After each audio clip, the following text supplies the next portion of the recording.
Pirate Software committed fraud on Twitch with donations. I love Legal Mindset. This is one of my new favorite law tubers out there. This guy's always covering the juicy stuff that we really want to hear about. A lot of the law tubers cover the boring stuff.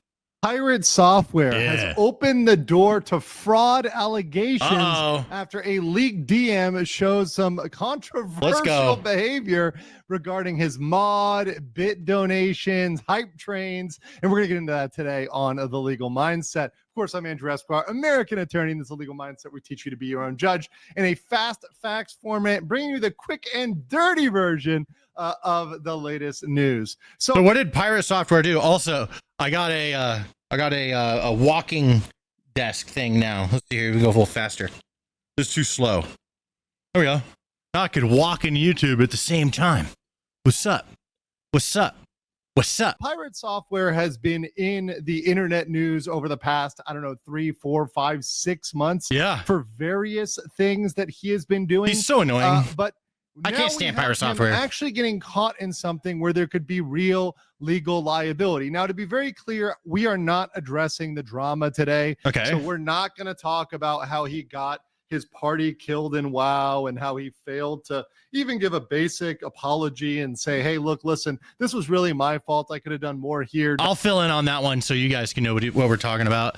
So he was playing hardcore World of Warcraft. So if you die, it's permadeath. You lose all your stuff. You have to start over. And they have a big team, a big guild that was putting this together. And yeah, he fucked up and got all of his teammates killed and ran away. And then, so everyone started calling him a piece of shit for basically being a bitch and abandoning his whole team. Not try to deflect it, not try to blame everybody equally, but just take responsibility and own up. We're not talking about that. We're not talking about any of the fig tree allegations and whatever he did with a ferret. That's between him and the ferret. We're also not talking about Stop Killing Games, although we did talk about that on a previous episode, and you can tune back and catch my Stop Killing Games. This is a big one. I should probably fill in on this. Stop Killing Games is an initiative that gamers are putting together to try and get multiplayer games to stop shutting down their games and they can't be played ever again. So gamers are asking developers to give them tools so gamers can keep the games alive themselves. Commentary. However, one thing we are going to talk about is this fall in subs. Because a lot of this does have to do with the fact that Pirate Software, he's falling off hard, is hemorrhaging subs. Yeah. And when you are hemorrhaging subs, and I'll bring this up again at the end, this opens you up to a lot of potential problems from people that used to be supporters. Right. So obviously what he's saying is so if he committed some sort of fraud, one thing that to measure this by is all these people that are unsubbing, these are potential disgruntled people. For 104,000 people as of date over the last just 30 days, losing over 104K followers. That's crazy.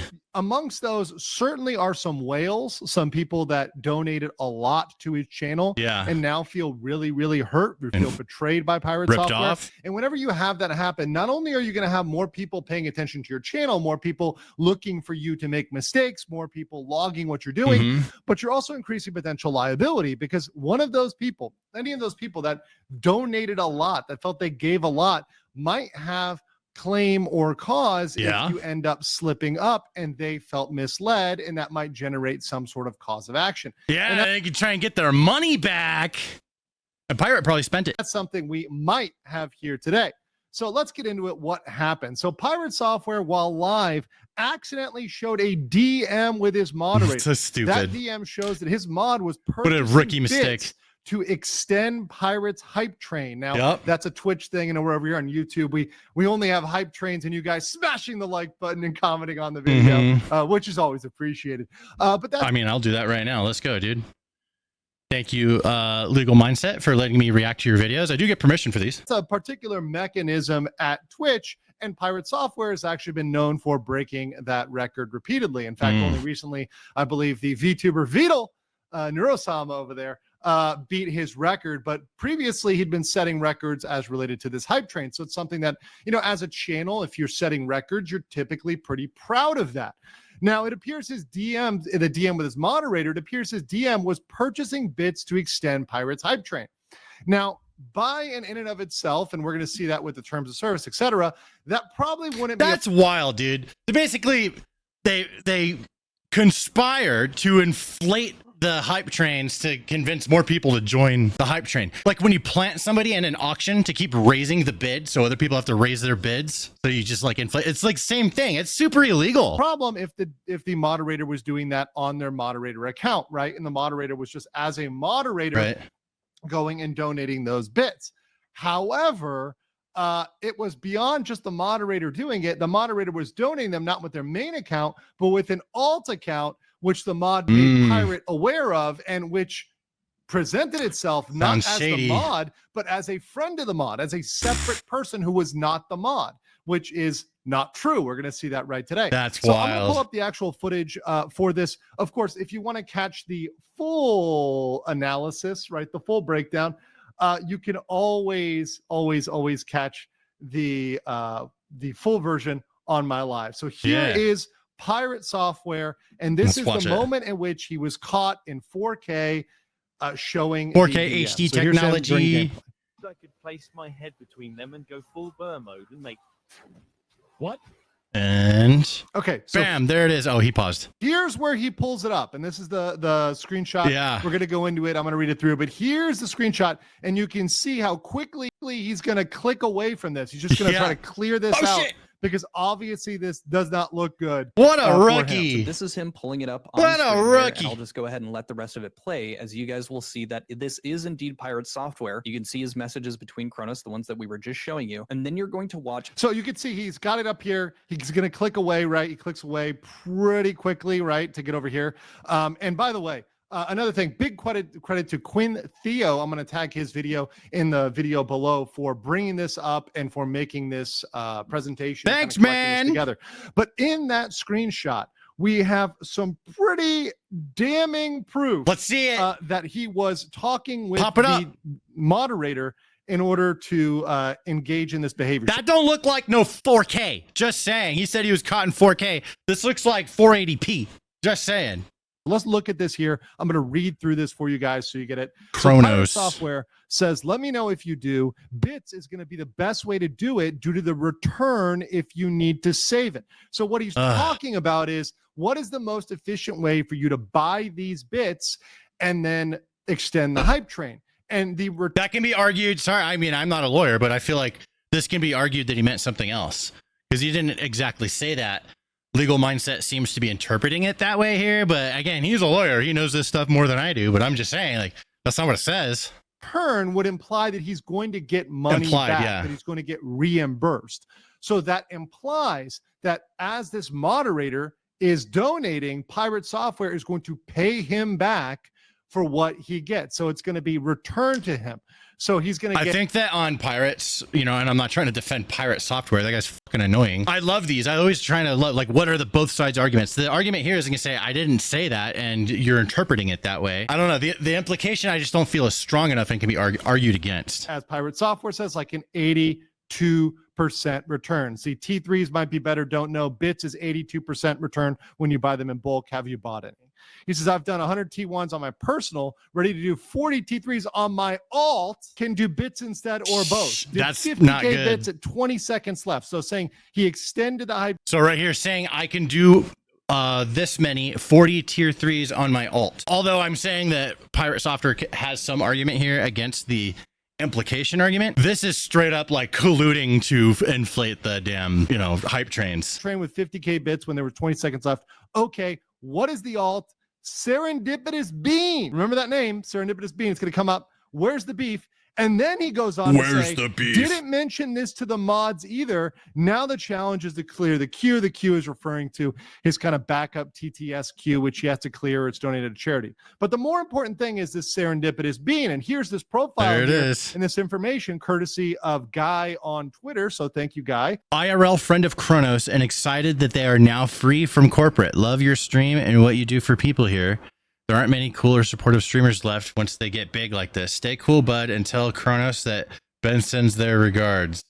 Dude, that's crazy. It's the same guy. This was the description here Wild. of Serendipitous Bean.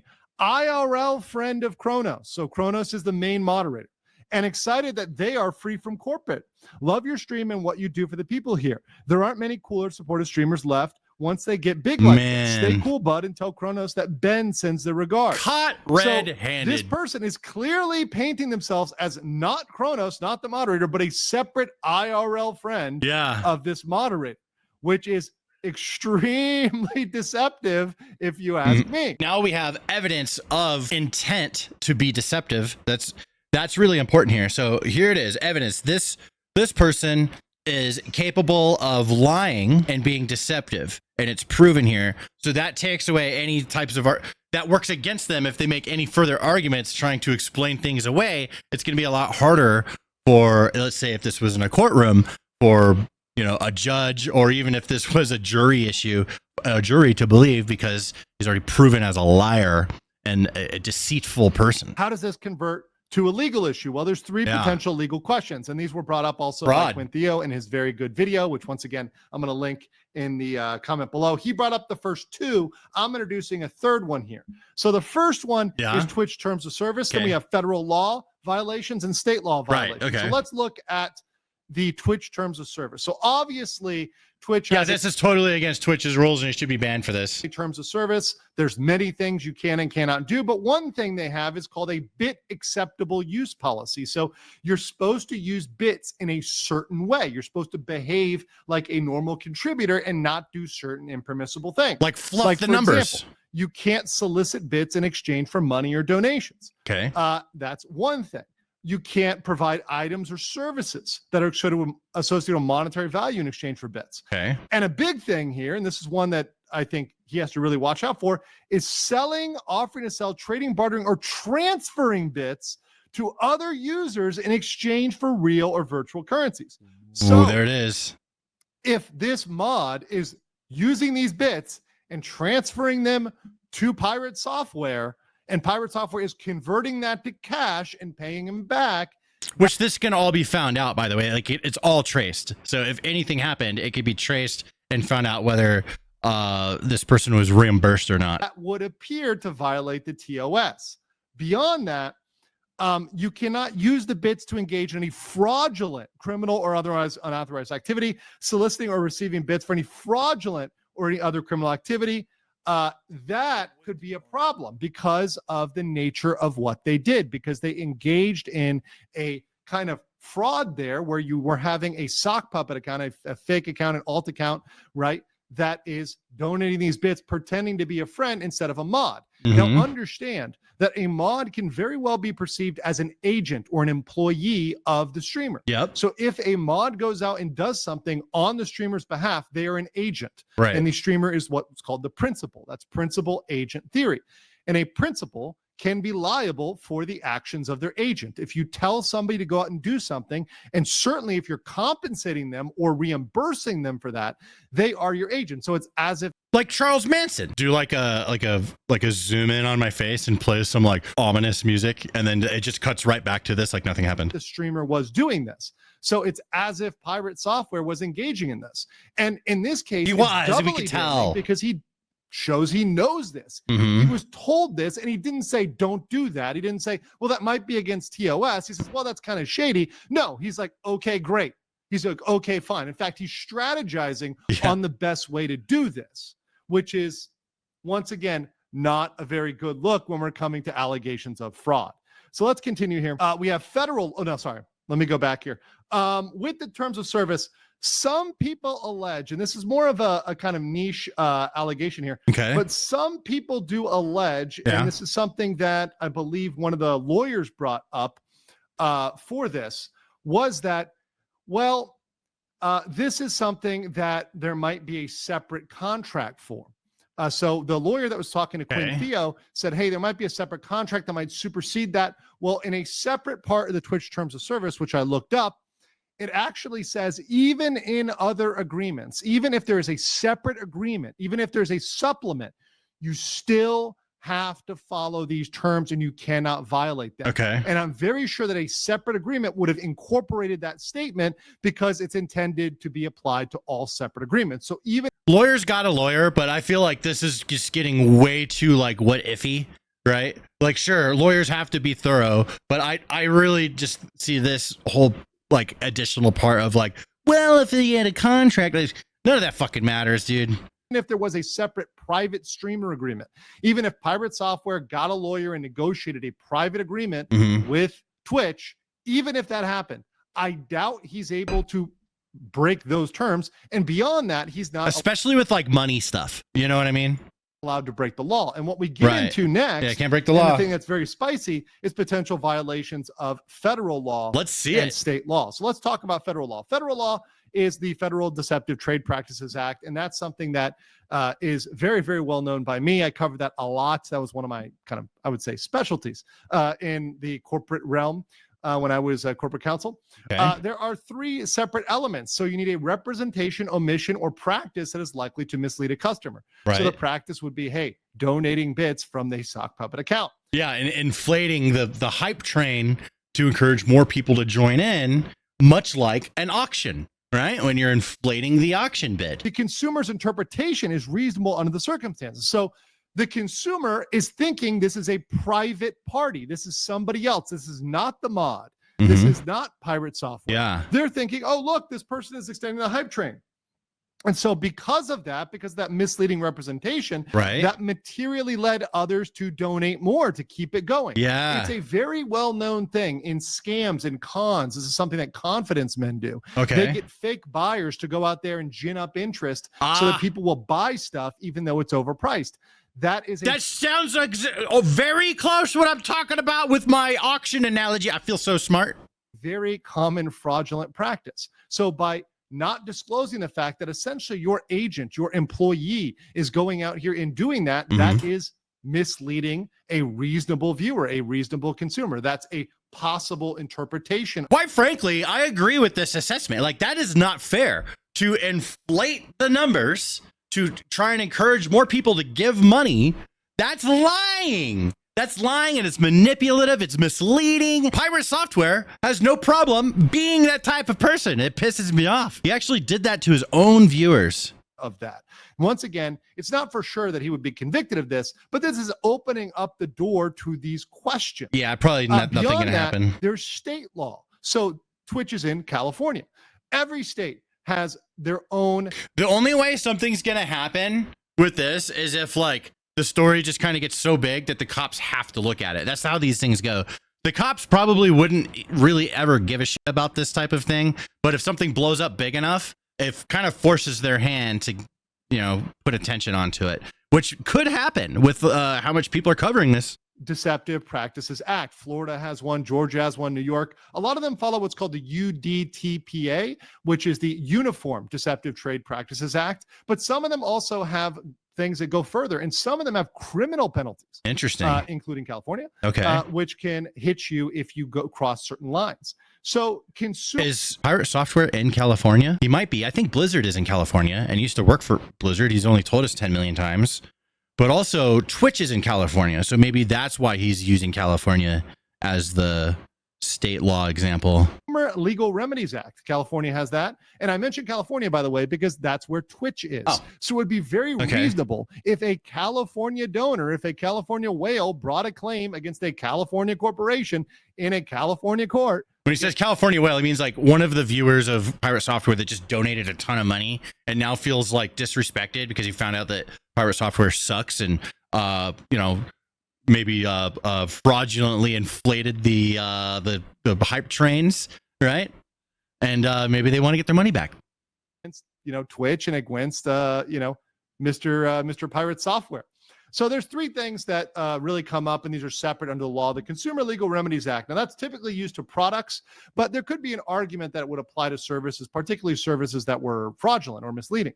But beyond that, there's California Business Code 17500, which leads to false or misleading statements or false or misleading advertisement. And this could be perceived as, hey, falsely advertising that you're number one on the hype train, that you're this hype train leader, that you're this person that needs to be donated to keep this thing going. It could be called false advertising, yeah. When really most of those levels, or maybe a lot of those levels, some of those levels were just artificially inflated by either Pirate Software's mod or the sock puppet accounts. I mean, who knows? If Pirate Software is capable of artificially inflating a hype train on Twitch so he can get more money, what else is he capable of artificially inflating? Just saying. I bet the more everyone looks into this guy, the more they're going to find. We don't really have a full track on that yet. And beyond that, there's the unfair competition law. And this one I think is pretty juicy because this one would even allow other creators the potential to say, hey, this is unfair competition. You're allowing these people to inflate their numbers and get this hype train going on, get featured on the front page, get highlighted, get hyped up, that's a good point. You know, by all of the platform and by the, you know, CEO himself, all this sort of good stuff. And that is, I wonder if Twitch can be held liable for this as well. I'm assuming so, based off of what our legal mindset friend is saying here. Unfair competition. That's giving them an unfair edge because they're doing things that are violating the TOS freely. And hey, if you don't enforce this, Twitch, if you don't do anything, Twitch, this is a problem. Now, beyond that, there are other issues other than him losing subs. And of course, once again, him losing subs lost 100K of people that might sue. But beyond that, there's advertisers. Advertisers might feel like they were defrauded. They might feel angry because they're saying, hey, we're running ads and they're supposed to be on the top channels. But if he's falsely inflating his numbers and he's being falsely promoted, well, maybe we're not really getting the value we thought we were getting. Right. We thought we were getting a value of someone who was #1 in the hype trains, who was leading. This is a problem that Twitch has been flooded with for a long time with just inflated viewer counts. So there's advertisers spending money to get ads on channels that are full of bots. So they're just like they're lighting their money on fire. And this is why Twitch has such low conversions for advertisers. This is why a lot of advertisers are pulling out of Twitch. They're not getting their money back. And it reminds me of magazines. Magazines will charge a lot of money for a full page ad in their magazine, right? And then they'll like fluff up what their numbers are on the magazine sales and stuff like that, so they can charge more for that. And that's one reason why things like AdSense, where you can literally like measure everything, you can measure the return exactly, are dominating advertising and print ads and just like generic ads like on Twitch are starting to, you're not seeing those as much anymore because they don't work. In this pack of hype trains. And we're not getting that value. And even if they don't have a claim, they might express their anger. They might pull out. They might refuse to advertise. Beyond that, this could open the flawed floodgates. If Twitch does not crack down on this, does not issue some punishment, some correction, well, others might say, well, I can do that too. And then everybody is going and committing this deception, which would just open up Twitch as a really, really poor perceived platform where everyone is essentially, it's already poorly perceived, essentially artificially boosting their own numbers, which once again goes towards Twitch's impotent image. Twitch is something that Twitch, the platform that I've talked about a lot. Their image is ruined. ruined. To enforce their own rules evenly, fairly, and justly. And so if you have inconsistent terms of service and you never enforce them, well, that's not a good look for your platform as a whole. And that's why other platforms are rising. Even platforms like Kick are passing Twitch in many metrics because of their poor image. And other platforms like YouTube look at that and say, hey, we're going to stay away from those sort of images, that sort of image, and enforce our rules. So this is a really bad look for Twitch. It does not look good for Pirate Software and is likely to continue. It's so crazy. Just like months ago, Pirate Software was a much more beloved streamer. He was like the golden boy for a while, and now everyone is finding out he's just a giant fucking douche. Best thing he could do is just start with like admitting when he's wrong about things. I think that would start moving him in a positive direction. Hopefully he does it. Hopefully he doesn't, because then we could just keep talking about him. I don't give a shit. Fuck that guy. All right, see you guys. I'm out of here.